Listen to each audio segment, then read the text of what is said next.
भंडाऱ्याचे खासदार प्रशांत पडोळे यांनी केली अधिकाऱ्यांची कानउघडणी। भंडाऱ्याचे खासदार डॉक्टर प्रशांत पडोळे यांनी शहरातील वारंवार येत असलेल्या तक्रारीमुळे त्यांनी शहराचा दौरा केला। यावेळी रस्त्यावरील जागोजागी पडलेले खड्डे, फुटलेल्या नाल्या, पिण्याच्या पाण्यासाठी लोकांना होणारी पायपीट यावर खासदार अधिकाऱ्यांवर चांगलेच भडकले। यावेळी नगर परिषदेच्या अधिकाऱ्यांना निषेध देत पावसाळ्यापूर्वी सर्व रस्ते आणि नाल्या दुरुस्ती करण्यास सांगितले। डेव्हलपमेंटच्या दृष्टिकोनातून आणि भंडाऱ्याच्या जनतेला सुविधा मिळाल्या पाहिजेत याकरता आम्ही काँग्रेस पक्षातर्फे सर्व पदाधिकारी आणि इथं भंडाऱ्यातले लोक आम्ही पूर्ण भंडाराभर फिरत आहोत। या ठिकाणी आम्ही रोड नाल्या बघितलेल्या आहेत, पण रोडाची हालत अत्यंत दुर्दैवपूर्ण आहे। रस्ते फारच खराब आहेत। 6 महिन्यापूर्वी बनलेले रस्ते सुद्धा यांनी फोडलेले आहेत।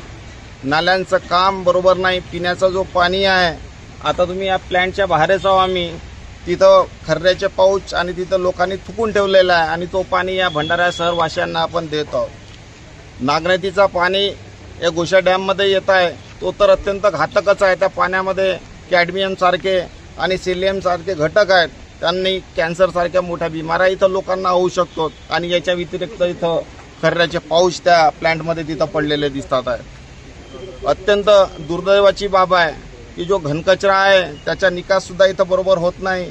घंटा गाड्या इथं घुमत नाही।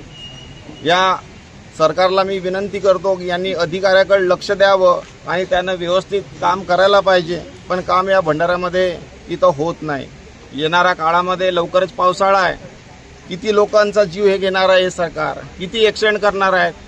गटर लाईन अजूनपर्यंत पूर्ण झाली, रोड पूर्ण फोडून काढलेले आहेत। आता गॅस पाईपलाईन आहे त्याच्यासाठी तोडणार आहे, एकच रोडला हे कितीदा तोडणार आहेत। आणि असा समजा डेव्हलपमेंट असेल तर या भारताचा विकास कसा शक्य होणार आहे, या भंडाऱ्याचा विकास कसा शक्य होणार आहे। आज तुम्ही अमृत भारतच्या अंतर्गत आपण तलावांना व्हिजिट केली, तिथं डेव्हलपमेंटचं काम पाहिलं, पण तिथे डेव्हलपमेंट शून्य काम आहे। तो कन्स्ट्रक्शन आहे, कोट्यावधींचा घापा तिथं त्या अमृत तलावामध्ये आहे। अमृत भारत जे आहे तलावाचं सौंदर्यीकरणाचं काम चालू आहे, त्याच्यामध्येही घोटाळा आढळून येते।